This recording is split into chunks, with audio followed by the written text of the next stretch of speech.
પેલા પેલા મોટો થઈ ગયો.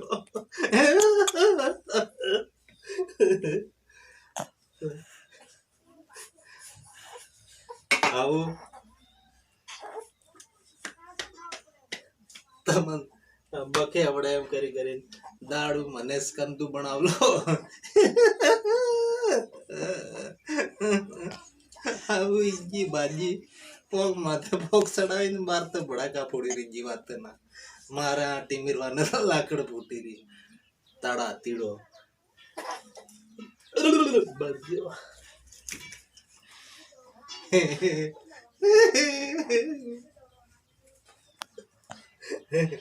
હું પહેણવાના એટલું કેવા સારું હે કે તમે મોટા નહીં થઈ જતા હવે કે જિંદગી ભરના